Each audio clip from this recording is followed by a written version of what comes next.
Perkenalkan, nama saya Nafsa Nur Sabrina, salah satu siswi SMA Negeri 1 Ciawi Tasikmalaya. Seperti judul, di sini saya akan sedikit menjelaskan Kesultanan Jailolo.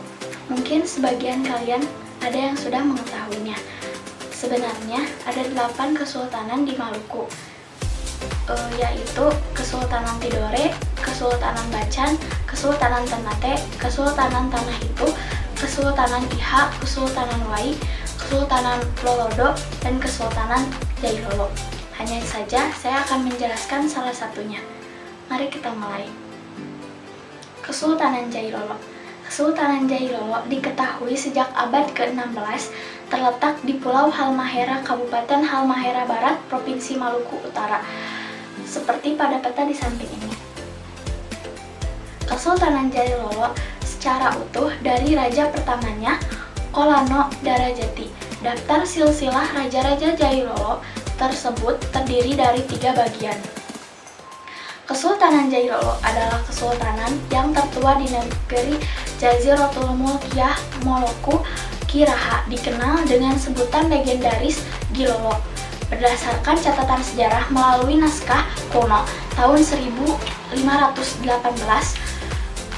berakhirnya eksistensi Kesultanan Jailolo fase pertama pada tahun 1500-an dengan penguasa terakhirnya yaitu Kaicil Yusuf. Berakhirnya dinasti Jailolo ini akibat terpaan hegemoni serta konflik internal yang melanda pada saat itu. The King Kata Bruno atau dikenal dengan sebutan lokal Kolano Katarabumi adalah aktor utama runtuhnya dinasti Gilolo.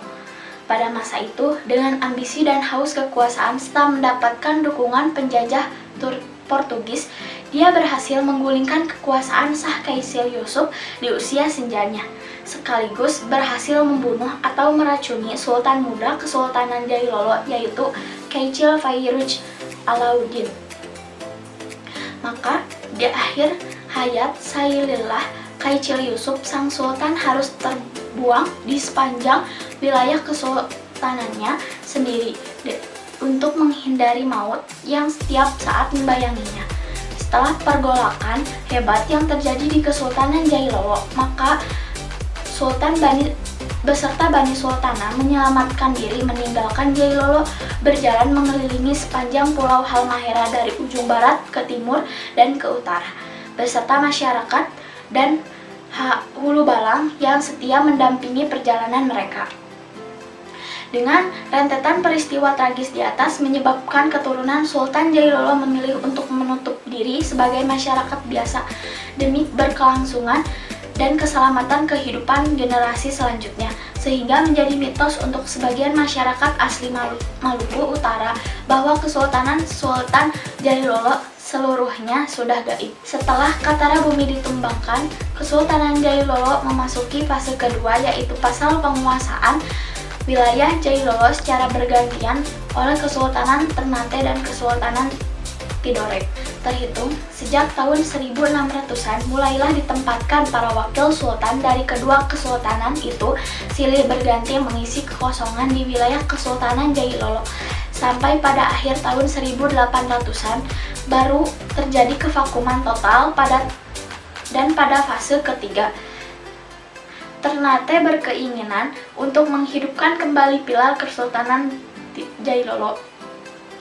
Dan sampai pada tahun 2003, seorang kader Golkar Purnawirawan Abri Dul Haryanto diangkat menjadi wakil Sultan Ternate yang ditempatkan pada Kesultanan Jailolo yang kemudian berganti nama menjadi Abdullah Haryanto dan terakhir berubah menjadi Abdullah Shah. Namun, perjalanan wakil sultan ini berakhir dengan pemakzulan dirinya pada tahun 2010 berdasarkan pertimbangan Dewan Yudikatif Klasik Tauraha Kesultanan Ternate, maka terbitlah surat keputusan Kolano Kesultanan Ternate tentang pemberhentian dengan hormat wakil Sultan Ternate di Kesultanan Jailolo. Kalian bisa lihat di samping ini salah satu bukti surat keputusan tersebut. Dan sampai pada tahun 2015 barulah Dewan Tradisional Kesultanan Jailolo Falahara melakukan rapat adat untuk mengangkat sekaligus mengembalikan hak keturunan Sultan Jailolo terdahulu. Ini salah satu bukti dilakukannya rapat adat. Maka diputuskan dan ditetapkan Sultan Al-Hajj Kaicil Yusuf Siddiq dilantik sebagai Sultan Jailolo. Nah, ini juga bukti ketika Sultan Al-Hajj Kaicil Muhammad Siddiq sedang dilantik. Gak kerasa sudah di penghujung.